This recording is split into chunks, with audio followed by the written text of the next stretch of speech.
চট্টগ্রামের সীতাকুণ্ডের ছোট দারোগা হাটে পশ্চিম লালনগর নবলক্ষ সড়কের বেহাল দশায় ভুগছে এলাকাবাসী।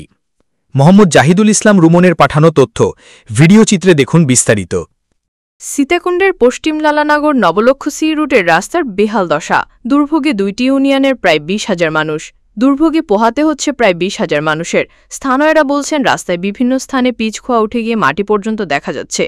ছোট বড় অসংখ্য খানাখন্দ, সামান্য বৃষ্টিতেই জমে যায় পানি। সড়কের উপর দিয়ে হেলে দুলে ঝুঁকি নিয়ে চলছে গাড়ি, এতে ঘটছে ছোট বড় দুর্ঘটনা।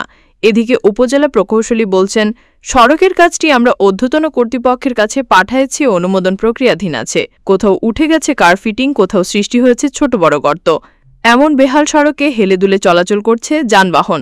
ভোগান্তির এই চিত্র সীতাকুণ্ড পশ্চিম লালানগর নবলক্ষ সড়কটি ঢাকা চট্টগ্রাম মহাসড়ক থেকে পশ্চিম দিকে 5.5 কিলোমিটার অংশে জুড়ে এখন খানাখন্দে ভরা বেহাল সড়কের দুর্ভোগের শেষ নেই। স্থানীয় ও গাড়ি চালকদের ও স্কুলের কলেজ ছাত্রছাত্রীদের ঘটছে দুর্ঘটনা। স্থানীয়রা জানান, এই সড়কটি দিয়ে 2টি ইউনিয়নের অন্তত 20,000 মানুষ বসবাস করেন। প্রতিদিন প্রায় 7,000 মানুষ যাতায়াত করেন। এছাড়া এই সড়কের জুড়ে পাশে রয়েছে অন্তত 6টি কলেজ, মাদ্রাসা ও স্কুল। ভাঙাচুরা রাস্তায় ট্রাক ও পিকআপ চলাচল করতে না পারায় কৃষি পরিবহনে বেড়েছে ভোগান্তি, গুনতে হচ্ছে বাড়তি খরচ। স্থানীয়রা বলেন, আমাদের এলাকায় যদি কেউ অসুস্থ হয় তাহলে রোগী নিয়ে হাসপাতালে যেতে অনেক কষ্ট হয়, কারণ আমাদের রাস্তাটা ভাঙা। আমাদের এই এলাকায় 2টি ইউনিয়নের অন্তত 20 থেকে 25,000 লোকের বসবাস। এই লবণাক্ষ রোড দিয়ে চলাচল করে স্কুল, কলেজ, মাদ্রাসার শিক্ষার্থীরা সহ এলাকাবাসী অনেক দুর্ভোগ পোহাতে হচ্ছে। 5-6 বছর আগ থেকে এই দুর্ভোগ আমরা সহ্য করে আসছি। অনেক দিন যাবৎ আমরা রোগী ও যে কোনো প্রয়োজনে বাজারে ও যেতে পারতেছি না। আমরা চলাচল করতে হয় অন্য রোড দিয়ে। বর্তমানে এই রোডটি দ্রুত সংস্কার করে চলাচলের ব্যবস্থাটা করাটা খুবই জরুরি হয়ে পড়েছে। রোডটা ম্যাক্সিমাম কিন্তু ছোট জায়গার বাজার থেকে অন্তত পক্ষে আমরা হাসুরা পর্যন্ত রাস্তাটা খারাপ। মাঝে মাঝে রাস্তাটা বেশি গভীর, মাঝে মাঝে কাদা আছে, ছেলেমেয়েরা চলাফেরা করতেছে না, একেবারে বিচ্ছিন্ন বললে চলে। খুবই কষ্টে আছি আমরা এলাকাবাসী। স্কুলে যেতে পারে না, কলেজে যেতে পারে না, মাদ্রাসা যেতে পারে না। একটু সমস্যা, বাচ্চা কাচ্চারা হাঁটতে পারে না, স্কুলে যেতে পারে না, মাদ্রাসা যেতে পারে না। আমাদের এখানে একটা মাদ্রাসা, 3টা স্কুল, একটা কলেজ আছে। আপনার সব বাচ্চারা যেতে পারে না, ওদেরকে কোনো করে নিয়ে দিয়ে আসতে হয়।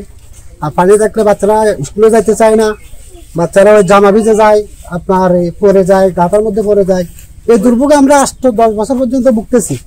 দেখতেছেন, ও পূর্ব দিকেও যাওয়া যায় না, পশ্চিম দিকেও যাওয়া যায় না, সব দিকে। এই যে বাজার এটাতে আপনি দেখেন, একটু বৃষ্টি হলে এখানে বাজারও আসা যায় না।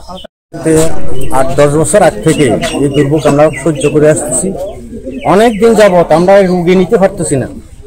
এই সড়ক দিয়ে অন্তত 20,000 লোকের যাতায়াত, কিন্তু আমরা চলাচল করতে পারতেছি না। আমরা চলাচল করতে যে ওই যে মিরাহাট বট্টল দিয়ে, টেরিয়াল রোড দিয়ে আমরা এখান থেকে চলাচলের মোটামুটি চলাচল বন্ধ হয়।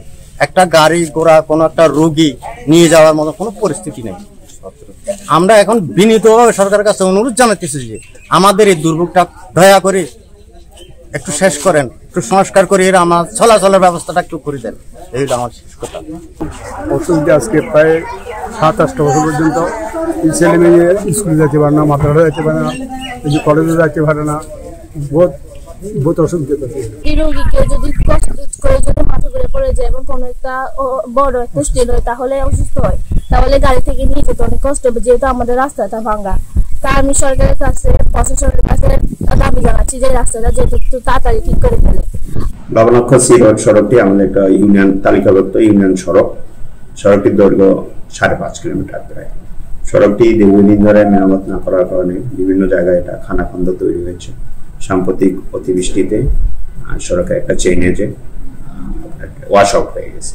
আমরা এটা অবহিত হয়েছি, আমরা ওটা খুব দ্রুতভাবে সংযোগটা সম্পন্ন করবো ইনশাল্লাহ। আর এক মাঝখানে আপনারা দেখেছেন যে একটা কালভার্ট ছিল, কালভার্টটার কাজটাও কিন্তু আমরা ইতিমধ্যে সম্পন্ন করেছি।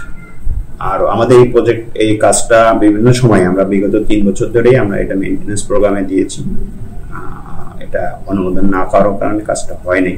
আমরা এই অর্থ বছরে এটা তালিকাভুক্ত করে জিওবি মেইনটেনেন্স প্রোগ্রামে আমরা এটা অন্তর্ভুক্ত করেছি এবং আমরা আমাদের ঊর্ধ্বতন কর্তৃপক্ষকে এবার ইনশাল্লাহ চেষ্টা করবো, অনুরোধ করবো যে স্যাররা যেন এটা আমাদের জন্য দেখে বা এটা যেন আমাদের অনুমোদন দেয়, কারণ আমাদের আসলেই একটা গুরুত্বপূর্ণ সড়ক, প্রায় 5.5 কিলোমিটার সড়কটা আমাদের যোগাযোগটা সচল রাখা দরকার।